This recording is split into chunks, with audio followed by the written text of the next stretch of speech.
ঘুম থেকে উঠে নিজেকে এলোমেলো দেখে চমকে ওঠে রেশমি। বালিশের পাশে পড়ে থাকা তার হাতে নিয়ে সে আরো বিচলিত হয়ে পড়ে। রেশমি লক্ষ্য করলো তার পায়ের সাথে জড়িয়ে আছে রাতে যে আন্ডারওয়্যার পরে শুয়েছিল সেই আন্ডারওয়্যার। রেশমি নিজের দুচোখকে বিশ্বাস করাতে পারছে না, কি করে সম্ভব এসব। রেশমি শাড়িটা গায়ের সাথে জড়িয়ে নিয়ে নিজের ইজ্জত রক্ষা করলো। রেশমি মনে মনে ভাবতে লাগলো তা কি করে সম্ভব, রাতে আমার ঘরে কে আসতে পারে, আর আসবেই বা কি করে। রুমের দরজা তো ভেতর থেকে লক করা, মুন্না আজ 3 দিন ধরে বাসায় নেই, তাহলে আমার শরীরের সমস্ত কাপড় কে খুললো। রেশমি কিছুই মনে করতে পারছে না। রেশমি আবারও ঘরের চারিপাশ ভালো করে দেখতে লাগলো, কিন্তু সে কিছুই বুঝতে পারছে না। নির্বাক রেশমি আর কোনো কিছু চিন্তা না করে এক দৌড়ে বাথরুমের দিকে চলে গেল। নাস্তার টেবিলে বসে আছে রেশমির শাশুড়ি নার্গিস বেগম। নার্গিস বেগম লক্ষ্য করলো তার পুত্রবধূ রেশমিকে কেমন যেন চিন্তিত দেখাচ্ছে। নার্গিস বেগম বলল, বৌমা তোমার কি হয়েছে, তোমাকে এমন দেখাচ্ছে কেন। রেশমি আমতা আমতা করে বলল, মা আমি আপনাকে একটা কথা বলতে চাচ্ছিলাম, কিন্তু কি করে যে বলি।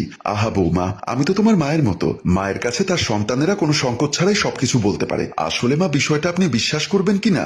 বিশ্বাস করবো না কেন বৌমা, কি হয়েছে তুমি আমাকে খুলে বলো। মা আজ রাতে আমার রুমে যেন কে এসেছিল। রেশমির মুখে এমন কথা শুনে নার্গিস বেগম অবাক হয়ে বলল, তোমার রুমে কি আসবে আবার, আমি তো কাউকে বাসায় আসতে দেখিনি। মা সবাই ঘুমিয়ে যাবার পর